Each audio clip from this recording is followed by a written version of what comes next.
저희 계속해서 출애굽기 공부하도록 하겠습니다. 저희가 26장까지 살펴보고 이제 27장을 나갈 차례인데요. 이 27장을 보기 전에 먼저 증언계와 그 안에 있는 것들에 대해서 저희가 다시 한번 그 의미를 짚어보고 진도를 나가도록 하겠습니다. 본문은 25장입니다. 출애굽기 25장 10절부터 22절에 이제 증언계와 그 안에 있는 것들이 나오는데요. 자, 받들어 읽겠습니다. 먼저 기도하겠습니다. 하나님 아버지, 저희가 다시 주님 앞에 나왔습니다. 주님의 말씀으로 저희의 마음에 빛을 비춰주시기 원합니다. 예수님의 이름으로 기도드렸습니다. 아멘. 출애굽기 25장 10절부터 22절에 보시면 증언궤에 대해서 이렇게 묘사하고 있습니다. 그들은 시팀나무로 궤를 만들되 그것의 길이가 2규빗 반, 너비가 1규빗 반, 높이가 1규빗 반이 되게 할지니라.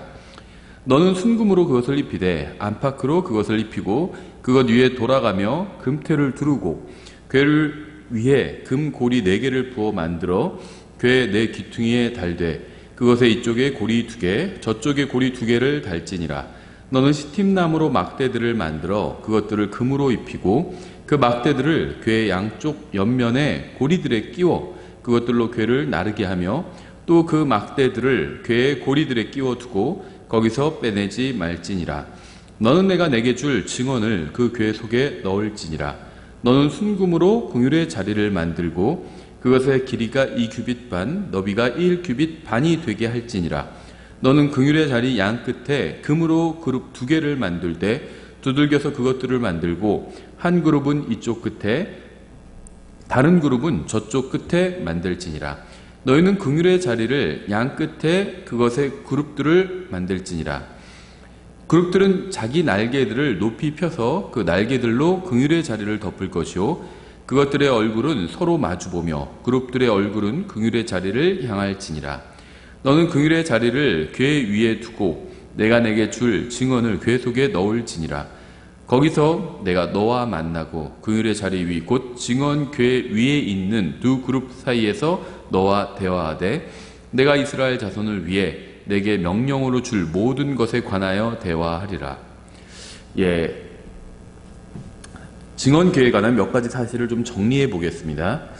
요한복음 5장 39절에서 예수님께서 이렇게 말씀하셨죠. 성경 기록들을 탐구하라. 너희가 그것들 안에서 영원한 생명을 얻는 줄로 생각하거니와 그것들은 곧 나에 대하여 증언하는 것들이니라. 성경의 모든 책은 예수 그리스도를 증언하고 있습니다. 증언궤도 예수님에 관한 중요한 진리를 보여주고 있는데요. 하나님께서는 자신의 백성과 함께 거하시기를 원할 뿐만 아니라 백성에게 자신을 계시해 주기를 원하셨습니다. 그래서 성막에 관한 설명에서 자신이 어디에 거하시는지부터 시작해서 자신을 계시하는 것들에 관해서 설명해 주셨는데요. 이것들을 우리가 역으로 생각해 보면 하나님께 나아가는 길을 알 수가 있습니다. 하나님이 어떤 분이신지 알아야 그분께 나아갈 수가 있죠. 다시 25장 10절 11절 이렇게 되어 있어요. 그들은 시팀나무로 궤를 만들되 그것의 길이가 2규빗 반, 너비가 1규빗 반, 높이가 1규빗 반이 되게 할지니라. 너는 순금으로 그것을 입히되 안팎으로 그것을 입히고 그것 위에 돌아가며 금테를 두르고. 증언궤에 있는 금은 예수 그리스도의 신성을 상징합니다. 예수님은 사람이 되셨지만 그렇다고 해서 신성을 잃어버리신 것은 아니었습니다. 이 금은 증언궤의 안팎으로 있고 또 빛을 발하고 있어요. 반짝반짝 금은 빛을 내죠. 빛이 비치면 빛을 내죠. 안에 있는 빛은 오직 하나님만 보실 수 있고요. 밖에 있는 빛은 사람도 볼 수 있죠. 마찬가지로 예수님의 신성도 하나님과 사람 모두 볼 수 있습니다. 증언궤의 주 재료인 나무는요, 예수 그리스도의 썩지 않은 인성을 상징합니다. 증언궤는 금으로 덮여 있지만 그 안에는 나무가 있었고요. 오직 하나님만 그것을 보실 수 있었습니다. 대제사장은 향로의 연기 사이에서 증언궤를 볼 수 있었죠. 대제사장은 피를 가지고 들어가야 지성소에서 주님께 받아들여질 수 있었습니다. 16절에 이렇게 되어 있어요. 너는 내가 내게 줄 증언을 그 궤 속에 넣을지니라. 증언교회 안에는 십계명이 기록된 돌판 2개가 있었습니다.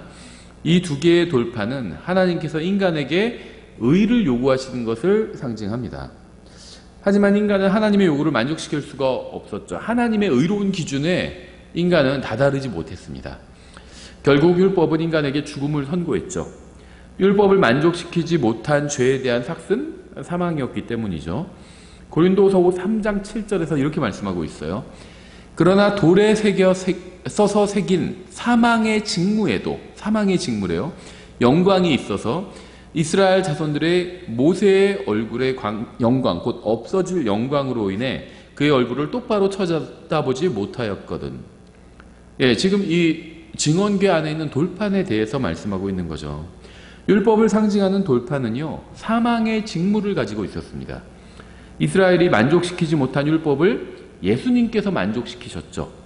예수님께서는 율법을 완벽하게 이루심으로 그 법을 주신 하나님을 높이셨습니다. 시편 119편 11절 이렇게 되어 있어요. 내가 주께 죄를 짓지 아니하려고 주의 말씀을 내 마음속에 숨겼나이다. 우리가 정말 마음속에 깊이 새겨야 될 말씀입니다. 하나님의 말씀을 내 마음속에 숨겼대요. 숨겼다는 건 뭐죠? 나는 이게 어디 있는지 알아요. 사람들은 모르지만 내 마음은 나만 알잖아요. 그래서 내 마음에 둔 것은 내 마음에 숨긴 겁니다. 다른 사람들은 어디 있는지 모르죠. 내 마음을 볼 수 없으니까. 나는 알고 있죠. 내 마음을 내 마음속에 숨겼습니다. 그런데 그 이유가 뭐냐면 주님께 죄를 짓지 않으려고 하나님의 말씀을 숨겼다는 겁니다. 단순히 머리에 지식을 쌓기 위해서 말씀을 마음에 둔 것이 아니라 다른 사람을 내가 지식으로 압도하기 위해서, 내가 가지고 있는 지식으로 다른 사람을 정죄하기 위해서 말씀을 내 마음에 둔 것이 아니라 주님 앞에서 죄를 짓지 않기 위해서 주님의 말씀을 내 마음에 숨겼다, 품었다는 겁니다. 이 말씀을 완벽하게 성취하신 분은 예수님밖에 없죠. 우리가 이 말씀을 우리에게 적용할 수 있지만 이 말씀도 일종의 예언이고요. 이 말씀을 완벽하게 성취하신 분은 예수님밖에 없어요. 시편 40편 8절도 마찬가지예요. 오 나의 하나님이여 내가 주의 뜻 행하기를 기뻐하오니 참으로 주의 법이 내 마음속에 있나이다 하였나이다. 이것도 예수님에 관한 말씀입니다. 주님의 뜻 행하기를 기뻐했대요. 왜냐하면 주님의 말씀이 마음속에 있기 때문에. 이 말씀을 완벽하게 이룰 수 있는 분은 예수님밖에 없어요. 그래서 예수님은 이 말씀도 완벽하게 이루셨습니다. 증언교회의 2 돌판도 예수 그리스도의 모형입니다. 시편 1편 2절 이렇게 되어 있어요. 그는 주의 율법을 기뻐하며 그분의 율법을 밤낮으로 묵상하는도다. 이 말씀도 예수님에 관한 거죠. 물론 우리가 이 말씀을 우리에게 적용할 수도 있습니다. 근데 예언적인 측면에서는요, 이 말씀이 예수님에 관한 예언이라는 겁니다. 이 시편은요, 시의 형태로 된 예언이에요. 잠언은 잠언의 형태로 된 예언입니다. 무엇에 관해 예언하고 있나요? 기본적으로 예수님에 관해 예언하고 있어요. 모든 성경 기록이 예수님에 관해서 증언하고 있거든요. 시편도 예수님에 관해서 시의 형태로 증언하고 예언하고 있습니다. 예언으로 증언을 하고 있는 거죠. 그래서 이 시편 기록자나 우리에게 영적으로 적용할 수도 있고 기록자에게 역사적으로 적용할 수도 있지만 예언적으로 교리적으로는 시편이 예수님에 관한 말씀입니다. 예수님은 주님의 율법을 기뻐하고 밤낮으로 묵상하셨죠. 이스라엘 백성은 증언교회 안에 율법에 대해서 망각했습니다. 첫 번째 돌판이 깨졌던 것처럼 예수님도 십자가 위에서 깨지셨고요. 깨지셨죠. 백성이 율법을 거부한 것처럼 백성은 예수님도 거부했습니다. 히브리서 9장 4절 이렇게 되어 있어요. 거기에는 이 증언궤를 말하는 겁니다. 증언궤 안을 말하는 거예요. 금향로와 돌아가며 금으로 입힌 언약궤가 있었고, 그러니까 이제 지성소 안을 말하는 거죠. 이 지성소 안에 언약궤가 있었다는 겁니다. 이 궤 속에는 만나를 담은 금 항아리와 아론의 쌍난 막대기와 언약의 돌판들이 있었으며 이렇게 말씀하고 있어요. 증언궤 안에는 만나를 담은 금 항아리가 있었습니다. 출애굽기에는 금 항아리에 관한 말씀은 없지만 히브리서 9장을 통해서 만나가 금 항아리에 담겼다는 사실을 우리가 알 수 있습니다. 예수님은 하늘에서 하나님께로부터 내려오는 빵으로 사람이 먹어야 될 참된 음식이죠. 주님께서는 이것에 관해서 버가모 교회에게 말씀하셨습니다. 계시록 2장 17절에 있는데요. 귀 있는 자는 성령께서 교회들에 말씀하시는 것을 들을지어다. 이기는 자에게는 내가 감추어둔 만나를 주어 먹게 하고 또 흰 돌을 그에게 줄 터인데 그 돌에는 새 이름이 기록되어 있어 그 돌을 받는 자 외에는 아무도 그 이름을 알지 못하느니라. 증언궤 안에 금 항아리 속에 만나가 썩지 않았다는 점에서 굉장히 특별하죠. 주님께서 광야에서 주셨던 만나는 다음 날까지 가지 못하고 썩었습니다. 증언궤 안에 있던 금 항아리 속의 만나는 썩지 않았어요. 이것은 예수 그리스도께서 우리의 죄로 인해 죽으시고 묻히셨지만 썩지 않으시고 영원히 살아계신 것을 상징적으로 보여준다고 볼 수 있겠죠. 만나가 금 항아리 속에 감춰져 있다는 점은요, 그리스도인의 생명이 주님 안에 숨겨 있는 것을 상징하기도 합니다. 골로새서 3장 3절이죠. 너희는 죽었고 너희 생명은 그리스도와 함께 하나님 안에 감추어져 있느니라. 우리의 생명이 주님 안에 감추어져 있지만 그 기쁨은 지금부터 누릴 수 있습니다. 온 마음을 다해 구하기만 하면 지금도 이 기쁨의 만나를 맛볼 수가 있습니다. 광야에서 만나를 먹어야만 살 수 있었던 것처럼 영적인 생명은 참된 만나이신 예수님과 교제하고 교제를 나누고 매일 그분의 말씀을 먹어야만 유지할 수 있어요. 성경 이렇게 예수님께서 이렇게 말씀하셨죠. 사람이 빵으로만 살 것이 아니요 하나님의 입에서 나오는 모든 말씀으로 살 것이라 하였느니라. 난 말씀 읽지 않아도 잘 사는데, 육신의 생명은 말씀 읽지 않아도 잘 살죠. 영에 속한 사람, 속사람, 영적인 생명은 말씀을 읽지 않으면 잘 살 수가 없습니다.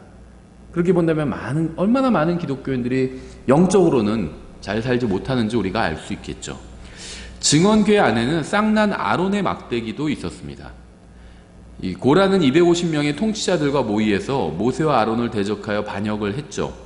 그들은 온 회중이 다 거룩하니까 제사장이나 특별한 사람만 주님 앞에 나아갈 필요가 없다고 주장했습니다.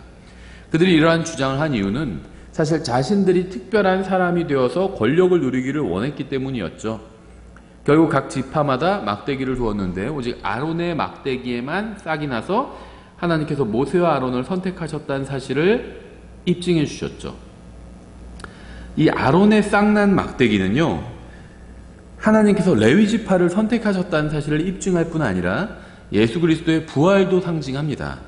증언궤 안에 있던 돌판은 율법을 상징하고요, 만나는 생명을 주는 말씀을 상징하고요, 쌍난 막대기는 예수님의 부활을 상징하는 것이었습니다. 아론은 대제사장이었지만 그는 참 대제사장이 되시는 분의 모형이었죠. 히브리서 9장 5절 이렇게 말씀하고 있어요. 이 궤 위에는 긍휼의 자리를 덮는 영광의 그룹들이 있었는데 이것들에 관하여는 우리가 지금 낱낱이 말할 수 없노라. 증언궤 위에 긍휼의 자리는 2규빗 반 길이에 1규빗 반 넓이였고요. 금으로 되어서 증언궤의 윗면에 딱 맞는 크기였죠. 긍휼의 자리는 증언궤의 윗면에서 증언궤를 인도하는 역할을 했습니다. 증언궤를 덮는 금은 하나님의 의를 상징하죠. 긍휼의 자리는 하나님과 사람이 만나는 곳이에요. 대제사장은 지성소에 들어가서 자신의 죄로 인해 먼저 긍휼의 자리 앞에 7번 피를 뿌려야 했죠. 그런 후에 다시 지성소로 들어가서 하나님의 죄를 대속해야만 했습니다. 그러니까 백성의 죄를 대속해야만 했습니다. 하나님께 백성의 죄를 대속한 거죠. 긍휼의 자리는 이렇게 대속이 이루어지는 장소였죠. 로마서 3장 25절 이렇게 말씀하고 있어요. 그분을 하나님께서 그분의 피를 잇는 믿음을 통해 화해 헌물로 제시하셨으니 이것은 하나님께서 참으심을 통해 과거의 죄들을 사면하심으로써 자신의 의를 밝히 드러내려 하심이요. 긍휼의 자리에서 하나님께서는 죄를 다루신 이후에 만족하시고 백성을 받아주셨는데 사실 이것은 예수 그리스도의 대속의 모형이었죠. 하나님께서 요구하시는 대속은 짐승의 피가 아닌 오직 예수 그리스도의 피로만 가능합니다. 히브리서 10장이 이러한 사실을 잘 증언하고 있죠. 좀 길지만 제가 인용해 보겠습니다. 히브리서 10장 1절부터 10절에 이렇게 되어 있어요. 율법은 우리가 지금 공부하고 있는 출애굽기의 내용이 대부분 율법에 관한 것들이죠. 율법은 다가올 좋은 일들의 그림자는 가지고 있으나 그 일들의 형상 그 자체는 아니므로 그들이 해마다 계속해서 드린 그런 희생물들로는 거기로 나오는 자들을 결코 완전하게 할 수 없느니라. 그랬더라면 경배하는 자들이 한 번에 깨끗하게 되어 더 이상 죄들을 의식하지 아니하였을 터이므로 그것들을 드리는 일을 그치지 아니하였겠느냐. 그러나 그 희생물들에는 해마다 죄들을 다시 생각나게 하는 것이 있나니 황소와 염소의 피가 죄들을 제거하는 것은 불가능하니라. 그러므로 그분께서 세상에 들어오실 때에 이르시되 희생물과 헌물은 주께서 원치 아니하시고 오직 나를 위하여 한 몸을 예비하셨나이다. 죄로 인한 번제 헌물과 희생물들은 주께서 기뻐하지 아니하시나이다. 그때 내가 말하기를 오 하나님이여 보시옵소서. 두루마리 책에 나에 대해 기록된 바와 같이 내가 주의 뜻을 행하러 오나이다 하였나이다 하시느니라. 위에서 그분께서 이르시기를 희생물과 헌물과 번제 헌물과 죄로 인한 헌물은 주께서 원치도 아니하시고 기뻐하지도 아니하시나이다 하셨는데 이것들은 율법에 따라 드리는 것이라. 그 뒤에 그분께서 이르시기를 오 하나님이여 보시옵소서. 내가 주의 뜻을 행하러 오나이다 하셨으니 그분께서 첫째 것을 제거하심은 둘째 것을 세우려 하심이라. 바로 이 뜻으로 말미암아 예수 그리스도의 몸이 단 한 번 영원히 드려짐을 통해 우리가 거룩히 구별되었노라. 하나님께서는 예수 그리스도께서 흘리신 피로 인해서 죄인들에게 긍휼을 베푸신 거죠. 황소와 염소의 피가 아니라 예수님의 피 때문에 긍휼을 베푸신 겁니다. 로마서 6장 23절 이렇게 말씀하고 있어요. 죄 삭은 사망이나 하나님의 선물은 예수 그리스도 우리 주를 통해 얻는 영원한 생명이니라. 은혜는 받을 자격이 없는 사람에게 선물을 주는 것이고요. 긍휼은 죄를 지은 사람에게 받아야 될 벌을 면제해 주는 겁니다. 하나님께서는 구약시대에 짐승의 피를 통해 나오는 자에게 긍휼을 베푸신 것처럼 예수 그리스도의 십자가 대속을 통해 나오는 자에게 긍휼을 베푸시어 지옥의 영원한 형벌을 면하게 해주시고 영원한 생명이라는 선물, 구원의 선물도 주셨죠. 이 구약과 신약이 구원의 방법이 다르다 이렇게 생각하시는 분들이 있는데요. 성경은 그렇게 말씀하고 있지 않아요. 믿음의 내용은 다르죠. 믿음의 그러니까 구체적인 내용은 다릅니다. 구약 성도와 신약 성도의 믿음의 구체적인 내용은 다르지만 구원받은 방법은 똑같아요. 예수 그리스도의 피로 구원받았어요. 신약 성도들은 그걸 알고 구원받았고요. 구약 성도들은 모르고 구원받았을 뿐입니다. 구체적인 내용은. 이러한 사실을 어디서 증언하고 있냐? 로마서 5장에서 증언하고 있어요. 로마서 5장 14절에 그럼에도 불구하고 아담으로부터 모세까지 아담의 범법과 같은 종류의 죄를 짓지 아니한 자들 위에도 사망이 군림하였는데 아담은 오셔야 할 분의 모형이니라. 구약과 신약을 여기서 나누고 있나요? 구원받는 방법은 똑같아요. 구약과 신약이 구원받는 방법이 똑같기 때문에 로마서 5장에서 신약의 구원 방법을 설명하는 것이 아니라 성경의 구원 방법, 구약과 신약의 구원 방법을 한꺼번에 설명하고 있습니다. 같기 때문에.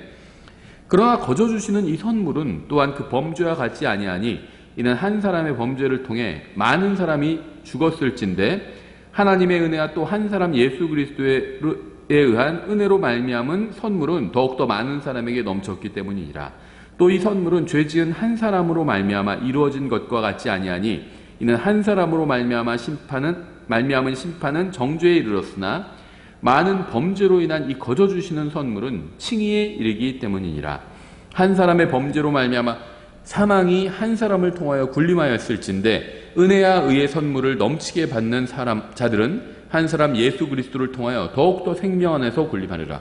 구약과 신약 나눠 설명하고 있지 않죠. 한꺼번에 설명하고 있어요. 구원 방법을. 한 사람 아담으로 인해서 죄인이 되었고 한 사람 예수 그리스도로 인해서 믿는 모든 사람들이 의로운 사람이 되었습니다. 다만 구약 성도들이 믿었던 것과 신약 성도들이 믿었던 것이 구체적인 내용이 조금 다르죠. 공통점은 무엇이냐면 자신이 하나님 앞에서 죄인이고 하나님께 용서를 구한다는 겁니다. 이건 공통적인 구약과 신약 성도의 믿음이에요. 근데 신약 성도들은 여기에 십자가가 더해진 겁니다. 근본적으로 다르지 않은 거예요. 그러므로 한 사람의 범죄로 말미암아 심판이 모든 사람에게 임하여 정죄에 이른 것 같이 한 사람의 의로 말미암아 이 거저 주시는 선물이 모든 사람에게 임하여 생명의 칭의에 이르렀나니 한 사람의 불순종으로 말미암아 많은 사람이 죄인이 된 것 같이 한 사람의 순종으로 말미암아 많은 사람이 의로운 자가 되리라. 신약 로마서에서 구원에 관해서 설명하면서 구약과 신약을 분리하고 있지 않습니다. 구약은 믿음 플러스 행위로 구원받고 신약은 믿음으로만 구원받고 이런 말씀을 하시고 있지 않다는 거예요. 다 구약에서 사람들이 죄인이 된 원인은 한 사람, 아담 때문이었어요. 그렇죠. 근데 이건 신약도 마찬가지예요. 구원받는 방법도 마찬가지입니다. 예수님을 통해서 구원받는 거예요. 구약이나 신약이나. 믿음의 내용만 좀 다른 거죠. 하늘나라에서 영혼을 보내는 모든 사람은 예수님께서 십자가 대속을 이루시기 전에 죽은 사람이든 후에 죽은 사람이든 상관없이 모두 예수 그리스도의 십자가 대속을 통해서 구원받았습니다. 십자가 대속에 대해서 알았느냐 혹은 십자가 대속을 믿었느냐의 여부와 상관없이 대속의 효력이 십자가를 통해서 이루어졌기 때문이에요. 히브리서 9장 23절 이렇게 말씀하고 있어요. 그러므로 하늘들에 있는 것들의 모형들은 이러한 것들을 깨끗하게 할 필요가 있었으나 모형은 땅에 있는 것들이고 하늘에 있는 게 진짜죠. 그래서 하늘들에 있는 것들의 모형이 땅에 있는 것들이에요. 하늘의 것들 그 자체는 이런 것들보다 더 나은 희생물로 하여야 할지니라. 그리스도께서는 손으로 만든 거룩한 처소들 곧 참된 것의 모형들 안으로 들어가지 아니하시고 하늘 그 자체 안으로 들어가사 이제 우리를 위하여 하나님 앞에 나타나시느니라. 또 그분께서는 대제사장이 해마다 다른 것들의 피를 가지고 거룩한 곳에 들어가는 것 같이 자주 자신을 드려야 할 필요가 없으시니 그랬더라면 그분께서 반드시 세상의 창건 이래로 자주 고난을 당하셨어야 할 것이니라. 그러나 이제 세상 끝에 그분께서 단 한 번 나타나사 자신을 희생물로 드려 죄를 제거하셨느니라. 신약 성도의 죄만 제거하신 것이 아니라 구약 성도의 죄도 제거하신 거죠. 구약의 모든 희생은 예수 그리스도의 십자가 대속의 모형입니다. 모형이라는 것은 실제 능력은 가지고 있지 않지만 실제 하는 것이 어떻게 이루어지는지 보여주는 역할을 하죠. 구약의 희생물에는 죄를 제거하는 능력이 없지만 어떠한 방식으로 죄가 제거되는지 보여주는 역할을 했습니다. 요한복음 1장 29절에서 예수님에 대해서 침례인 요한이 이렇게 소개하죠. 다음날 요한이 예수님께서 자기에게 오시는 것을 보고 이르되 세상 죄를 제거하는 하나님의 어린 양을 보라. 실제적으로 세상 죄를 제거하는 분은 예수님이란 거예요. 예수님은 하나님의 어린 양으로서 갈보리 십자가 위에서 모형이나 상징이 아닌 실제로 모든 사람의 죄값을 치러주셨습니다. 예수님의 피는 율법의 요구를 충족시켰고요. 하나님께서 모든 죄인에게 긍휼을 베푸실 수 있게 해주셨습니다. 이것이 왕자에 앉으신 어린 양이신 예수님께서 영원히 찬송받으시는 이유인 것이죠. 계시록 5장 11절 12절 이렇게 말씀하고 있어요. 또 내가 보고 왕자와 짐승들과 장로들을 둘러싼 많은 천사들의 음성을 들었는데 그들의 손은 만만이요 천천이더라. 그들이 큰 음성으로 이르되 죽임을 당하신 어린 양께서 권능과 부와 지혜와 힘과 존귀와 영광과 찬송을 받기에 합당하시도다 하더라. 아멘. 예, 오늘 여기까지 보겠습니다.